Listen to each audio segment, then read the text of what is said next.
Denken Sie, dass Anna sich manchmal ein bisschen alleine gelassen fühlt? Es ist schon vorgekommen, dass ich Anna in ihrem Zimmer gelassen habe, wenn es nötig war. Sam braucht es, weil die Abklärung von Kindsmisshandlungen höchst anspruchsvoll ist, weil auch die Gespräche zu führen höchst anspruchsvoll ist. Und in der Fachwelt gibt es aktuell keine Standards, wie emotionale Misshandlungen eingeschätzt werden und letztlich auch, wie wir sie trainieren können, diese herausfordernden Gespräche.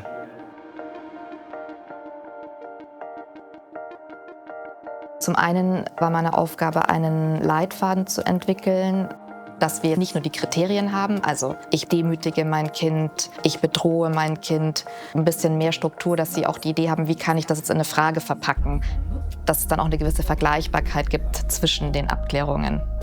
Den größten Lernerfolg erzeugen. Und das können wir nicht machen, wenn wir halt den Nutzerinnen das VR-Set geben und sagen, jetzt kannst du das Gespräch in VR-Simulation trainieren und das war's. Dass es eben nicht reicht, einfach nur zu sagen, ja, wir haben hier einen strukturierten Leitfaden, lest ihn euch durch und jetzt wendet ihn an. Sam hat deswegen physische Module und digitale Module. Uns standen anonymisierte Fallbeispiele aus der Praxis zur Verfügung und Gesprächsprotokolle und konnten damit die KI trainieren.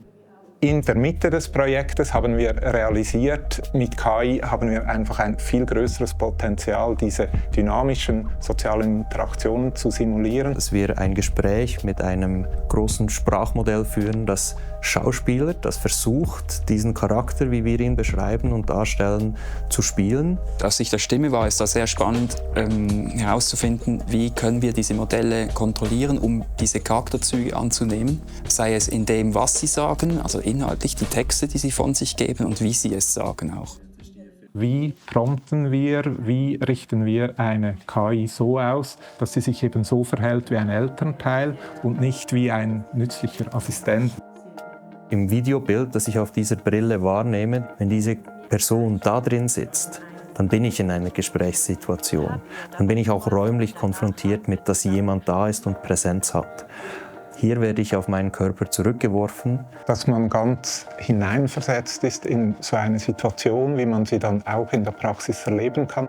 Die Unmittelbarkeit, dass in Stressmomenten geantwortet werden muss, sofort sehen, wie auf ihre Frage reagiert wird, das ermöglicht zu trainieren, Handlungskompetenz, aber auch Empathie. Gestalterisch-technologische Kompetenz und sozialwissenschaftliche Perspektive hier zusammenzubringen. Und das ist ein sehr gutes Beispiel, wie soziale Innovationen vorangetrieben werden können. Wir sehen Möglichkeiten für andere Zielgruppen, die auch schwierige Gesprächsführungen trainieren möchten und Entscheidungskompetenz entwickeln möchten in diesem Feld. Wir haben eine modulare Architektur, die das zulässt, dass die Inhalte von anderen Zielgruppen übernommen werden können.